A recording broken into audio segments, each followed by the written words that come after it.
What's up, everyone? Welcome back. Today, as you can tell by the title, I'm installing Starlights on the BMW X6 that I just picked up like 4 days ago. Honestly, I think this is going to look so sick in this car because of how the interior, the sunshade and everything looks. It doesn't block most of the ceiling, so even with the panoramic roof, you still got a lot of headliner to use Starlights on. But let me show you guys a sick feature with all these new BMWs if you use the BMW app. One of the reasons I love BMW and all their newer cars is all the technology they put into these cars. Got the Apple Wallet, Face ID, boom. Unlock the car with my phone, and I can start the car with my phone. As much as I love Lexus would never. They actually charge me $80 to use the mobile app for the RCF. You gotta pay $80 a year or $8 every month. But let's get started on taking out the headliner. I'm gonna take out the headliner today, lay it down here on the table, and then come back tomorrow and poke all the holes and wire the Starlights. I got 1,000 kit for this bad boy with the shooting star effect, so this thing is gonna look incredible. It's getting hot already, so I'm not gonna show too much of it. I'll show how to take down the headliner for anybody who has a BMW and is curious on what you need to take to get the headliner off.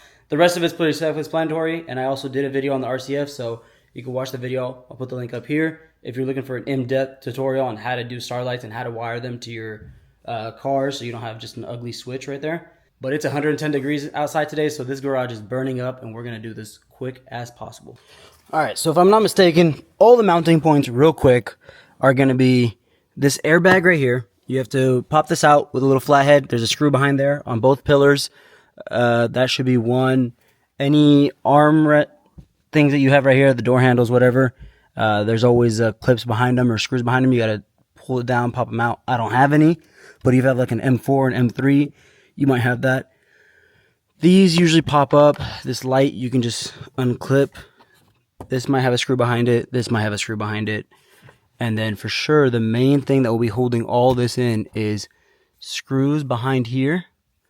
Pop this lid off. Some screws right there. You can kind of see them. And then doesn't look like there's any screws here. So there's probably just clips here, and it's mainly mounted right here.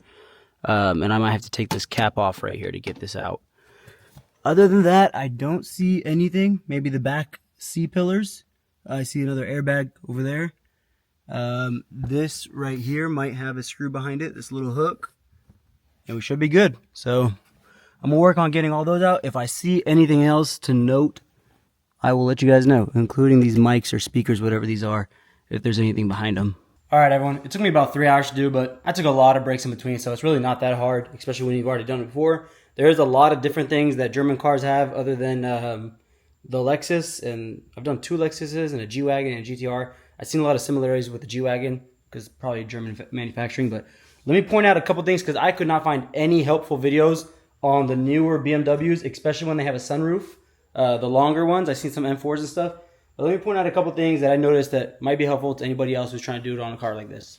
So first thing, there is clips all around the sunroof, and I was wondering why this wouldn't come out. See, a couple of them stayed in there, but most of them came out. I was wondering, after I got all the main bolts and got the control panel off the front right there, why this still wouldn't come down and it was only tight around the sunroof.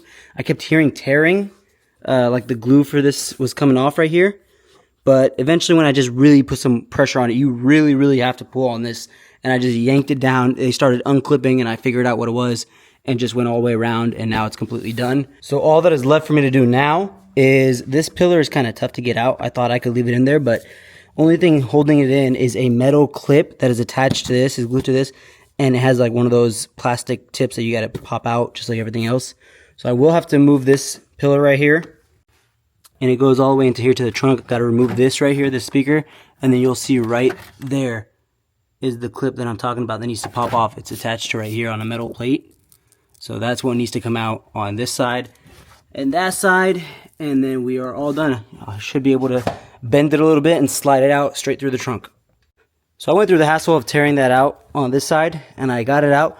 But once I realized what this clip looks like, if you might be able to just take this out, kind of get it stuck to right here, bend this like that, and you have good access right here. So if you have one of these clip removal tools, or if you have one of the plastic versions, all you have to do is get it in there to where you loosen the bottom part off, and this will just slide right out. Instead of taking this whole thing off, then you just slide it back up and clip it back into place. there you have it. It's all the way out. And that was actually easier than me taking this whole thing off. That was way easier. That was really the only differences I saw in this car compared to any other Beamer video that was on YouTube that you can already find.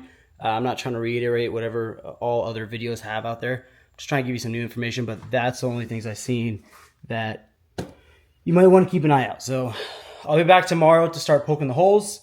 That's pretty self-explanatory, so I won't record that, but I will show you guys the final result. So this is what it looks like after we finish drilling all the holes and putting the Starlights through. I tried to keep it as clean as possible, but it did not work out, so I ended up taping them all down to keep them lower because they're all kind of sticking out. But this is the final result, all glued up and organized and ready to reassemble.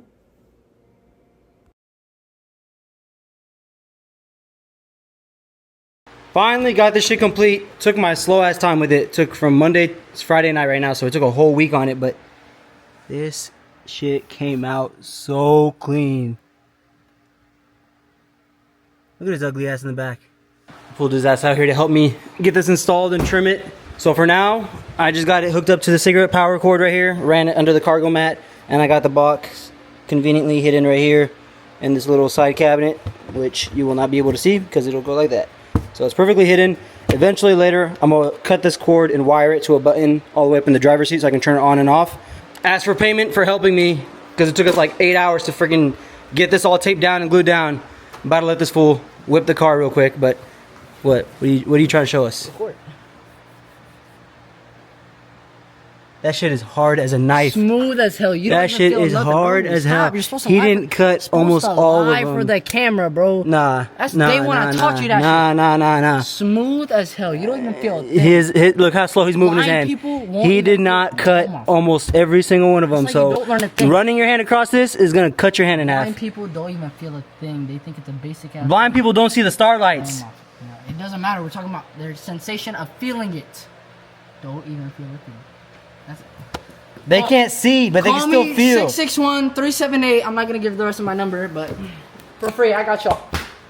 Don't even feel a thing.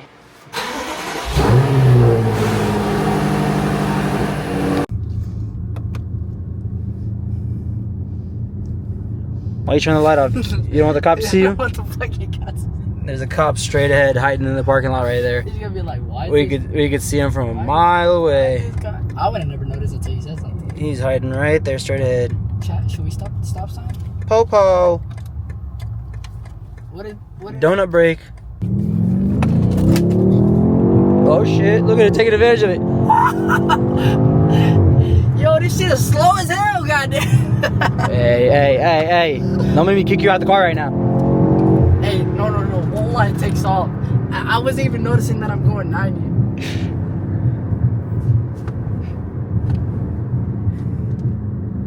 I'm in the bike lane. Can't be doing that. You ain't no bike. Slow ass car is basically a bike. Can I do some donuts, please? Nah, you ain't doing no donuts. Oh, there's cars. Try to do a donut, you gonna flip it. Yo, this car. Do another pull. Go. I'll tell you when to stop. Keep going. Stop. You turn right here. We got out of the car as soon as possible because there were so many cops on the street and he was saying almost 90. But headliner came out sick. Let me show you guys one more time. All in all, there wasn't much difference compared to any other headliner. So if you want to see a full tutorial on how to do a headliner, click the link above, watch my RCF video. And I think I also posted a video when I did it on the G-Wagon as well. I'll try and link that one up as well. But that has full in-depth of how to do it.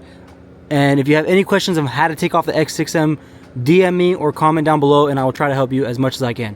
Thanks for watching, guys. Stay tuned for the next video.